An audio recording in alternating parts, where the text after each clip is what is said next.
Friends, ఈ వీడియోలో మనం 14th ఫిబ్రవరి 2024కి సంబంధించిన కరెంట్ అఫైర్స్ గురించి డిస్కషన్ చేద్దాం. చాలా ఇంపార్టెంట్ అప్డేట్స్ ఉన్నాయి కాబట్టి ఈ వీడియో ఎండ్ వరకు చూడడానికి ట్రై చేయండి.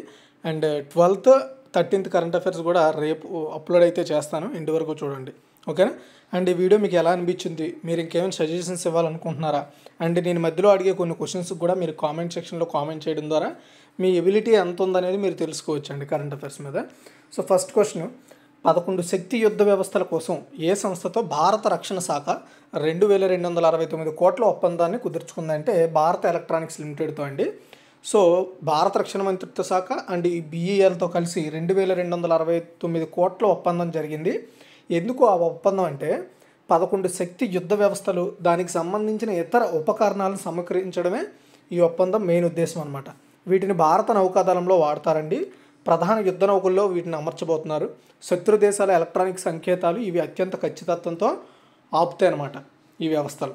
తర్వాత 16వ ఆర్థిక సంఘం తన మొదటి సమావేశం ఎవరి అధ్యక్షతన జరిగింది? సో మ్యాక్సిమం ఫైనాన్స్ కమిషన్ యొక్క మీటింగ్ వచ్చేసి ఆ యొక్క కమిషన్ ఎవరైతే హెడ్ ఉన్నారో అతని కింద జరుగుద్ది అనమాట, అరవింద్ పనగారియా. 16వ ఆర్థిక సంఘం తన మొదటి సమావేశాన్ని 2024 ఫిబ్రవరి 14న అంటే బుధవారం నాడు న్యూఢిల్లీలో అరవింద్ పనగారియా అధ్యక్షతన జరిగింది. కేంద్ర మరియు రాష్ట్రాల మధ్య పన్ను రాబడుల కోసం డివాల్యూషన్ ఫార్ములాను కమిషన్ సిఫార్సు చేస్తుంది. విపత్తు నిర్వహణ కార్యక్రమాలకు ఆర్థిక సాయం చేయడానికి ఇప్పటికే ఉన్న ఏర్పాట్లను కూడా సమీక్షిస్తున్నారనమాట. మొదటి మీటింగ్లో ఈ 16వ ఆర్థిక సంఘం నియమ నిబంధనలు చర్చించారు. రాష్ట్ర ప్రభుత్వాలు, స్థానిక సంస్థలు, భారత ప్రభుత్వ మంత్రిత్వ శాఖలు, నిపుణులతో సహా వివిధ వాటాదారులతో విస్తృత సంప్రదింపుల అవసరాన్ని గుర్తించారని ఆర్థిక మంత్రిత్వ శాఖ తెలిపింది. ఈ కమిషన్ తన సిఫార్సులను అక్టోబర్ 31, 2025 నాటికి అందుబాటులో ఉంచుతుందన్నమాట. సో ఈ సిఫార్సులో రీసెంట్గా ఇందులో ఎంతమందిని యాడ్ చేశారు, కొత్తగా మొత్తం ఎంతమంది మెంబర్లు ఉన్నారు, మొత్తం హిస్టరీ ఆల్రెడీ నేను ప్రీవియస్ కరెంట్ అఫైర్స్లోనే చెప్పేశాను. సో డైలీ మీరు కంటెంట్ ఫాలో అవడం ద్వారా ఈ బెనిఫిట్స్ పొందవచ్చు అనమాట. తర్వాత 3rd వన్, ఇటీవల కాజీ నేము ఏ రాష్ట్రానికి చెందిన రాష్ట్ర ఫలంగా గుర్తించబడింది? కాజీ నేము. సో కాజీ నేమ్ అనేది అస్సాంలో పండే పండు అండి. దీనికి GI ట్యాగ్ కూడా ఆల్రెడీ ఉంది. ఇది యాక్చువల్గా నిమ్మకాయ రకాల్లో ఇది ఒక రకం అనమాట, నిమ్మకాయల్లో ఇది ఒక రకం అనమాట కాజీ నేము. సో ఆ రాష్ట్ర పండుగ గుర్తించబడింది అని రాష్ట్ర వ్యవసాయ మంత్రి అతుల్ బోరా ప్రకటించారండి. గత 2 సంవత్సరాల్లో ఈ పండు మధ్యప్రాచ్యం సహా అనేక దేశాలకు కూడా ఎగుమతి చేశారంట. గుర్తుపెట్టుకోండి, చాలా ఇంపార్టెంట్. 4th వన్, ఏ దేశంలో అతిపెద్ద BAPS యాక్చువల్గా దీన్ని కలిపి చదవకూడదు, బట్ BAPS హిందూ దేవాలయాన్ని ప్రధాని మోదీ ప్రారంభించారు. ఏ దేశంలో అంటే యునైటెడ్ అరబ్ ఎమిరేట్స్ అండి, ఓకేనా. సో యునైటెడ్ అరబ్ ఎమిరేట్స్ యొక్క క్యాపిటల్ ఏంటి అనేది చెప్పండి. ఆ క్యాపిటల్లోని ఈ టెంపుల్ని అయితే కన్స్ట్రక్షన్ చేశారు. ఈరోజు ఇనాగరేషన్ కూడా జరిగిందనమాట. అండ్ యునైటెడ్ అరబ్ ఎమిరేట్స్లోనే అతిపెద్ద హిందూ దేవాలయాన్ని మోదీ ప్రారంభించారు. సుమారు 108 అడుగుల ఎత్తుతో 27 ఎకరాల్లో దీన్ని ప్రారంభించడం జరిగింది అబుదాబిలో. భారతీయ శిల్పకళా సౌందర్యం ఉట్టిపడేలా బాబ్స్ అంటే BAPS దీన్ని స్వామినారాయణ సంస్థ ఈ ఆలయాన్ని అయితే నిర్వహించింది. బ్యాబ్స్ అంటే బోచ సన్వాసి అక్షర పురుషోత్తం స్వామినారాయణ అండి బ్యాబ్స్ అంటే. ఈ పేరుతో అబుదాబిలో ఎంతో ప్రతిష్టాత్మకంగా చేపట్టిన హిందూ దేవాలయానికి 7 గోపురాలు ఉంటాయి. అరబ్ ఎమిరేట్స్లో 7 ఎమిరేట్లకు ప్రతీకగా ఈ గోపురాలను అయితే కన్స్ట్రక్షన్ చేశారండి. రాజస్థాన్ నుంచి పాలరాయిని అయితే ఇంపోర్ట్ చేసుకున్నారు దీనికోసం. దాదాపు 700 కోట్ల వ్యయంతో చేపట్టిన ఈ ఆలయ దిగువ భాగంలో పవిత్ర గంగా, యమునా నది ప్రవాహాన్ని కూడా కృత్రిమంగా ఆర్టిఫిషియల్గా తయారు చేశారంట.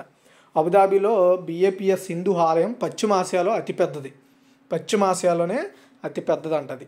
అండ్ 32.93 మీటర్లు అంటే 108 అడుగులు, ఎత్తు 79.86 మీటర్లు అంటే 262 అడుగులు, పొడవు 54.86 మీటర్లు అంటే 180 అడుగులు వెడల్పుతో ఈ ఆలయాన్ని కట్టడం జరిగిందండి, కన్స్ట్రక్షన్ చేశారు, గుర్తుపెట్టుకోండి. నెక్స్ట్ 5, 20 లక్షల కోట్ల మార్కుని అధిగమించిన మొట్టమొదటి భారత కంపెనీగా ఏది నిలిచింది? ఆన్సర్ వచ్చేసి రిలయన్స్ ఇండస్ట్రీ అండి. దేశీయ అతిపెద్ద వ్యాపార సంస్థ అండ్ దీనికి హెడ్ ఎవరు? ముఖేష్ అంబానీ, అందరికీ తెలిసిందే. అతని కంపెనీ రిలయన్స్ ఇండస్ట్రీస్ అనమాట. కొత్త రికార్డ్ క్రియేట్ చేసింది ఏంటంటే మార్కెట్ వాల్యూ, దాని యొక్క మార్కెట్ వాల్యూ 20 లక్షల కోట్లకు అంటే రీచ్ అయిందనమాట. ఆ యొక్క సంస్థ మార్కెట్ వాల్యూ ఇప్పుడు 20 లక్షల కోట్లు అండి. 20 లక్షల కోట్లు క్రాస్ చేసిన ఫస్ట్ ఇండియన్ కంపెనీ రిలయన్స్ ఇండస్ట్రీసే మన ఇండియాలో, ఓకేనా. ఈ ఏడాదిలో కంపెనీ షేర్ ధర ఎప్పటికీ 14% పెరిగిందంటండి. మంగళవారం స్టాక్ మార్కెట్లో రిలయన్స్ సంస్థ షేరు ధర 2926.20 వద్ద ముగిసింది. ఆ టైంలో సంస్థ మార్కెట్ విలువ 20 లక్షల కోట్ల మార్కును తాకింది. దేశీయంగా చమురు నుంచి టెలికాం వరకు అనేక రంగాల్లో విస్తరించిన రిలయన్స్ సంస్థ 2005లో ఫస్ట్ టైం 1,00,000 కోట్ల మార్కెట్ వాల్యూ తాకిందండి. 2005లో ఫస్ట్ టైం ఇదే తాకింది మన ఇండియాలో. తర్వాత ఇప్పుడు కూడా రికార్డ్ తనదే. రిలయన్స్ తర్వాత 15 లక్షల కోట్లతో ఐటీ సేవల సంస్థ ఐటీసీ ఉండగా, హెచ్డిఎఫ్సి బ్యాంకు 10.5 లక్షల కోట్లు, ఐసిఐసిఐ బ్యాంకు 7 లక్షల కోట్లు, ఇన్ఫోసిస్ 7 లక్షల కోట్లతో అధిక మార్కెట్ వాల్యూ కలిగిన కంపెనీలుగా ఉన్నాయి. ఇవన్నీ కూడా మన ఇండియన్ కంపెనీసే, గుర్తుపెట్టుకోండి. నెక్స్ట్ 6, భారతదేశం ఏ ద్వీప సమూహంలో కొత్త నావికా స్థావరాన్ని ఏర్పాటు చేయబోతుంది? ఆన్సర్ వచ్చేసి మినికై అగట్టి. మినికై అండ్ అగట్టి ఈ 2 ప్రాంతాల్లో, ఏ అండ్ బి. ఓకే, చూడండి, భారత ప్రభుత్వం లక్షద్వీప్లోని అరగట్టి మరియు మినికై దీవుల్లో నావికా స్థావరాన్ని ఏర్పాటు చేయబోతుందండి. ఎక్కడండి? లక్షద్వీప్. మన రీసెంట్గా జరిగిన వివాదం ఏదైతుందో ఆ వివాదానికి ఇది మీరు యాడ్ చేసుకుంటే గుర్తుండిపోద్ది ఈజీగా. ఎందుకు యాడ్ చేసుకోవాలో కూడా చెప్తాను. చూడండి, మార్చి 4-5 తేదీల్లో మినికైలో రక్షణ మంత్రి రాజ్నాథ్ సింగ్ దీన్ని ప్రారంభిస్తారనమాట. ఈ స్థావరాన్ని, అంటే క్యాంప్ అనమాట స్థావరం అంటే. ఈ ప్రాంతంలో సైనిక బలాన్ని పెంచుకునేందుకు భారత్ ఈ చర్య తీసుకుంటుంది. ఎందుకు తీసుకుంటుందంటే, మినికై దీవులు 9 డిగ్రీ ఛానల్లో ఉన్నాయి. మినికై ద్వీపం మాల్దీవులకు 524 కిలోమీటర్ల దూరంలో ఉందంటే దగ్గర అని చెప్పుకోవచ్చు. అంటే మన దేశం అంటే ఓన్లీ ఈ దీవులు కాకుండా మాల్దీవులకి దూరమే. కానీ ఈ మినికై దీవి నుండి మాల్దీవులకి 524 కిలోమీటర్లు అంట. సో అక్కడ ఆల్రెడీ మన క్యాంపులు ఏవి ఉండకూడదు అనేసి అక్కడ ప్రభుత్వం గట్టిగా చెప్తోంది. కాబట్టి ప్రభుత్వం వాళ్ళ దగ్గర మనం ఉండేదని ఏంటి అనే ఉద్దేశంతో ఆ పక్కన ఉండే ప్రాంతాల్లో మన భూభాగాల్లో ఆ యొక్క స్థావరాన్ని అయితే ఏర్పాటు చేయాలని ఫైనల్గా డెసిషన్ అయితే తీసుకోవడం జరిగిందండి. ఓకేనా, అది గుర్తుపెట్టుకోండి, ఇది చాలా ఇంపార్టెంట్. దీంతో లింకప్ చేసుకోండి. తర్వాత 7, ఏ రాష్ట్ర ప్రభుత్వం స్వయం పథకం కింద యువతకు వడ్డీ లేని రుణాలు ఇవ్వనుంది? స్వయం అనే పథకం. ఆన్సర్ వచ్చేస్తే ఒడిశా అండి. ఒడిశా వ్యవసాయ శాఖ మంత్రి గణేంద్ర ప్రతాప్ స్వయం మాట్లాడుతూ, ఆ యొక్క రాష్ట్ర ప్రభుత్వం ఇటీవల క్యాబినెట్ మీటింగ్లో కొత్త ప్రభుత్వ పథకమైన స్వయం కింద ఆ స్టేట్లో ఉండే యూత్ ఎవరైతే ఉంటారో వాళ్ళకి ₹1,00,000 వరకు వడ్డీ లేకుండా, వితౌట్ ఇంట్రెస్ట్, అంటే 0 ఇంట్రెస్ట్ అనమాట, రుణాలు ఇవ్వాలని డెసిషన్ అయితే తీసుకుంది. అంటే మీరు ₹1,00,000 కడితే చాలు, వడ్డీ కట్టవసరం లేదు.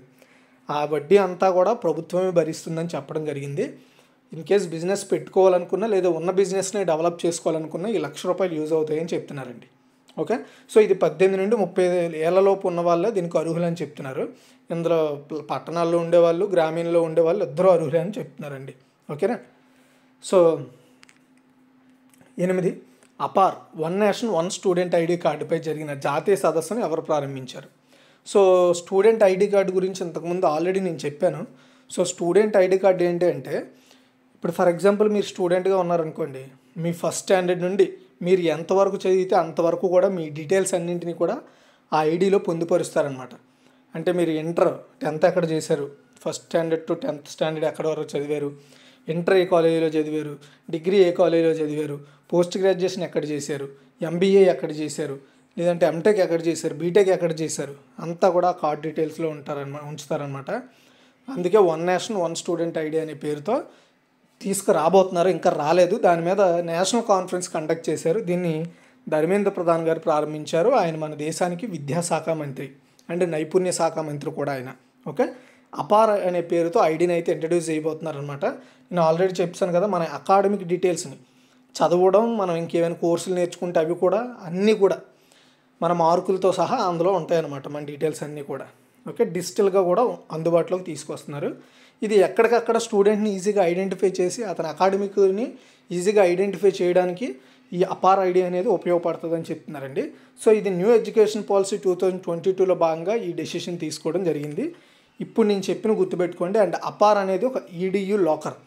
అపార్లో ఈ స్టూడెంట్ ఐడిని సేవ్ చేస్తారనమాట, అతని డీటెయిల్స్ని. మన డీటెయిల్స్ అన్నింటిని కూడా మనకు ఒక ఐడి ఇస్తారు కదా, ఆ ఐడిలో ఉండే డీటెయిల్స్ని ఈ యొక్క అపార్ అనే వ్యవస్థలో సేవ్ చేస్తారు. ఈ అపార్ అనేది ఒక ఈడియు లాకర్. మనం డిజీ లాకర్ వినేమంటాం, మన ఫైల్స్ అన్నీ సేవ్ చేసుకునే ఒక భారత ప్రభుత్వం ప్రారంభించిన ఒక ప్రత్యేకమైన సర్వర్ లాంటిది. ఇది కూడా అదే అనమాట, అపార్ కూడా. ఓకే, అపార్ అనేది ఒక సర్వరు, అందులో మన డీటెయిల్స్ అనేవి సేవ్ చేస్తారు. ప్రతి విద్యార్థికి ఒక ఐడి ఇస్తారండి, గుర్తుపెట్టుకోండి. నెక్స్ట్ 9, మెరుగైన విపత్తు నిర్వహణ కోసం ఉత్తరప్రదేశ్ ప్రభుత్వం ఎవరితో ఒప్పందం కుదుర్చుకోవాలని నిర్ణయించుకుంది? ఆన్సర్ వచ్చేసి ఐఐటి రూర్కీ అండి. సో విపత్తులు వచ్చినప్పుడు సో వాటిని మేనేజ్ అంటే విపత్తు వచ్చింది, దాన్ని ఆపలేం, కానీ దాని తర్వాత మనం తీసుకోవాల్సిన చర్యలు, ఇతర వివరాలను, సో వాటి మీద ఏమేమి చేస్తే తొందరగా రికవరీ అవ్వాలనే విషయాలను తెలుసుకోవడం కోసం కొత్త టెక్నాలజీని ఇంప్లిమెంటేషన్ చేసుకొని అలర్ట్ మెసేజెస్ కావచ్చు, ఇతరత్ర సమాచారాన్ని ప్రజలకు చేరువేయడానికి కావచ్చు, ఇలా చాలా విషయాల్ని ఇంప్లిమెంటేషన్ చేయడానికి ఉత్తరప్రదేశ్ గవర్నమెంట్ ఐఐటి రూర్కీతో ఒప్పందం చేసుకుందండి. విపత్తు సంభవించేలోపు మృతుల సంఖ్యను తగ్గించడం, ప్రజలను సురక్షిత ప్రాంతాలకు తరలించడం దీని లక్ష్యం. చెప్పాను కదా. సో ఆ మేనేజ్మెంట్ మొత్తం కూడా ఇప్పుడు ఐఐటి రూర్కీ యూపీ గవర్నమెంట్ కలిసి దాని ముందు చర్యలు తీసుకుంటాయి. తర్వాత 10 జాతీయ చలనచిత్ర అవార్డులో ఏ అవార్డును బెస్ట్ డెబ్యూ ఫిల్మ్ అవార్డు ఏ డైరెక్టర్గా వ్యవహరించబోతున్నారు? ఆన్సర్ వచ్చేసి Indira Gandhi award for best debut film అండి. ఇప్పుడు ఈ పేరుని best debut film of A director అనే పేరుతో చేంజ్ చేశారనమాట. ఓకే, అంటే ఇప్పుడు Indira Gandhi award for best debut film అని పిలవరు, దాన్ని బెస్ట్ డెబ్యూ ఫిల్మ్ ఆఫ్ ఏ డైరెక్టర్గా పిలుస్తారటండి, గుర్తుపెట్టుకోండి. ఓకేనా, దాని పేరుని అయితే మార్చినట్లుగా సమాచార ప్రసార మంత్రిత్వ శాఖ అయితే చెప్పడం జరిగింది. ఇక నుంచి అయితే బహుమతిగా వచ్చే పారితోషికాన్ని ఇప్పటివరకు నిర్మాత దర్శకుడికి ఈక్వల్గా ఇస్తున్నారు. ఇక నుంచి మొత్తం సొమ్మును దర్శకుడికే ఇస్తారు. ఇదే తరహాలో Nargis Dutt award for best feature film on national ఇంటిగ్రేషన్ను best feature film of promoting national social environmental values అవార్డుగా పిలుస్తారండి. ఇలా 2 అవార్డుల పేరు మార్చారు. ఆ 2 అవార్డుల పేర్లు మీరు గుర్తుపెట్టుకోండి, మార్చింది ఏంటి అనేది. అలాగే ప్రతిష్టాత్మక దాదాసాహెబ్ ఫాల్కే అవార్డుకి ఇచ్చే రివార్డు మొత్తాన్ని 10 లక్షల నుంచి 15 లక్షలకు పెంచారట. ఇది కూడా చాలా ఇంపార్టెంట్ అండి, చాలా ఇంపార్టెంట్. ఇప్పుడు నేను 3 పాయింట్లు చెప్పాను, 2 అవార్డుల పేర్లు మార్చడము అండ్ దాదాసాహెబ్ ఫాల్కే అవార్డుకి ఇచ్చే మొత్తాన్ని, రివార్డు మొత్తాన్ని కూడా మార్చడం అనేది చెప్పాను. ఈ 3 గుర్తుపెట్టుకోవాలి మీరు, ఖచ్చితంగా అడుగుతాడు ఫ్యూచర్లో. తర్వాత 11 AI powered government services category కింద ప్రతిష్టాత్మక 9వ గవ్-టెక్ అంటే గవర్నమెంట్ టెక్ అని అర్థం. ఈ బహుమతిని ఏ దేశం గెలుచుకుందంటే మన ఇండియా అండి. సో వరల్డ్ గవర్నమెంట్ సమ్మిట్ 2024 అనేది ఎక్కడ జరుగుతుంది ఎవరికైనా తెలిస్తే కామెంట్ చేయండి. సో ఈ మీటింగ్లో ఏఐ ఆధారిత ప్రభుత్వ సేవల్లో తన గైడ్లైన్స్ ప్రత్యామ్నాయాలకు భారతదేశం ప్రతిష్టాత్మకంగా 9వ గవర్నమెంట్ టెక్ బహుమతిని అయితే గెలుచుకుందండి. వార్షిక అవార్డు యూఏఏ ప్రభుత్వంచే ఏర్పాటు చేయబడింది అనమాట ఈ అవార్డు. సో ఏఐ రిలేటెడ్ సొల్యూషన్స్లో టెక్నాలజీని ఇంప్లిమెంటేషన్ చేసి ప్రజలకు సర్వీస్ ఇవ్వడంలో ఏ దేశాలు అయితే కృషి చేస్తున్నాయో అలాంటి దేశాలకి అవార్డు ఇస్తారనమాట. ఓకేనా, అయితే మెయిన్ మన దేశం ఎందులో అవార్డు గెలుచుకుందంటే ఐరాస్ట్ అనమాట, అంటే IRAST. ఇదొక భారత ప్రభుత్వ రోడ్డు రవాణా రహదారుల మంత్రిత్వ శాఖకు సంబంధించిన ఒక ప్రాజెక్ట్ అనమాట. ఓకేనా, అంటే ఇది ఏం చేసిందంటే ఈ ఐరాస్ట్ అనేది ఇండియన్ గవర్నమెంట్ ఇండస్ట్రీస్ ఇన్స్టిట్యూషన్స్తో కలిసి ఏఐ టెక్నాలజీ ద్వారా రహదారి భద్రతను, సేఫ్టీని మెరుగుపరచడానికి ఈ ఐరాస్ట్ అనేది ఇంప్లిమెంటేషన్ చేశారు. దాన్ని ఉద్దేశించి ఈ గవర్నమెంట్ గవ్టెక్ అవార్డు అయితే పొందిందనమాట మన ఇండియా. అది గుర్తుపెట్టుకోవాలి మీరు. అడుగుతాడు ఏ వ్యవస్థ కోసం అనేసి మనకి అవార్డు వచ్చిందని అడుగుతాడు, అప్పుడు మనం చెప్పగలగాలి ఈజీగా. తర్వాత 12 ఏ దేశానికి చెందిన మారథాన్ వరల్డ్ రికార్డు గ్రహీత కెల్విన్ కిప్టమ్ కన్నుమూశారు? కెన్యా అండి. సో కెన్యాలో కెన్యా దేశానికి చెందిన మారథాన్ ప్రపంచ రికార్డు హోల్డర్ అయిన కెల్విన్ కిప్టమ్ సో రోడ్ యాక్సిడెంట్లో చనిపోయారు. అండ్ అతని కోచ్ గైర్వేస్ అకిజిమానా కూడా, ఇద్దరూ చనిపోయారండి. సో 24 ఏళ్ళ అతను అక్టోబర్లో జరిగిన చికాగో మారథాన్ 2022లో బెర్లిన్లో స్వదేశీయుడు ఎలియుడ్ కిప్చోగే 2:19 పరుగుల మార్కును అధిగమించడం ద్వారా 2 గంటల 35 సెకండ్ల సమయంలో వరల్డ్ రికార్డ్ క్రియేట్ చేశాడనమాట. అంటే అంతకంటే ఆ దేశానికి చెందిన సో ఎలియడ్ కిప్చోగే ఉన్నాడనమాట, అతను ద హైయెస్ట్ రికార్డు. ఆయన రికార్డుని అధిగమించాడనమాట అతను. ఓకే, గుర్తుపెట్టుకోండి. నెక్స్ట్ 13 జనవరి 2024 నెలకు గాను మహిళల ICC player of the month అవార్డుని ఎవరు గెలుచుకున్నారు? ఆన్సర్ వచ్చేసి అమీ హంటర్ అండి. సో ఐసీసీ అవార్డ్స్ గుర్తుపెట్టుకోండి. కరెంట్ అఫైర్స్లో మాత్రం మనల్ని ఈజీగా బాల్తో కొట్టించాలంటే ఇది ఒకటే చాలు. ఎందుకంటే ఎవ్రీ మంత్ ఈ అవార్డ్స్ అనేవి ప్రకటిస్తూ ఉంటాడు, మనల్ని అడుగుతాడు ఏ నెలలో ఈ సంవత్సరంలో ఎవరు ఈ అవార్డు గెలుచుకున్నారని. బట్ రీసెంట్గా అడిగే ఛాన్స్ ఉంటుంది, అలా అని కూడా చెప్పలేము, కాబట్టి గుర్తుపెట్టుకోండి. అయితే ICC player of the month అవార్డును ప్రకటించింది జనవరి నెలకు. ఎప్పుడు కూడా అంటే జనవరి అయిపోయింది కాబట్టి ఇప్పుడు జనవరి నెల ప్రకటిస్తుంది. నెక్స్ట్ మార్చిలో ఫిబ్రవరి month ప్రకటిస్తుంది.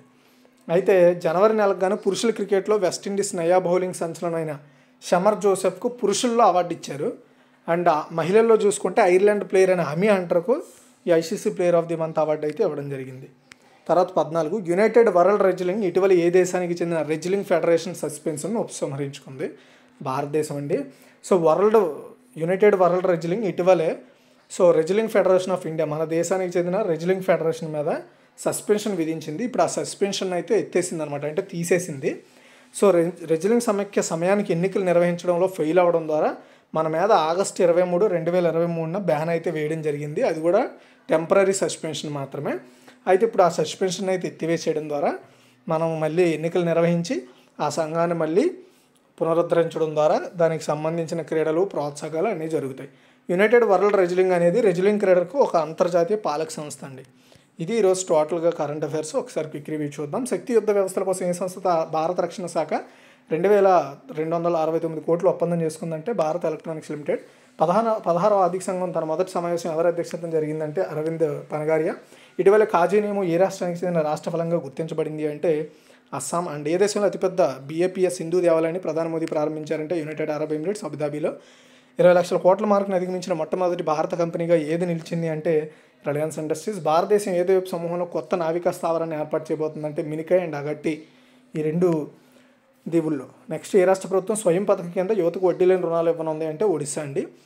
APAAR one nation one student ID కార్డుపై జరిగిన జాతీయ సదస్సును ఎవరు ప్రారంభించారంటే ధర్మేంద్ర ప్రధాన్. అండ్ మెరుగైన విపత్తు నిర్వహణ కోసం ఉత్తరప్రదేశ్ ప్రభుత్వం ఎవరితో ఒప్పందం కుదుర్చుకుందంటే IIT రూర్కీ. జాతీయ చలనచిత్ర అవార్డులో ఏ అవార్డును best debut film of the year డైరెక్టర్గా ఎవరుంటున్నారంటే Indira Gandhi award for best debut film.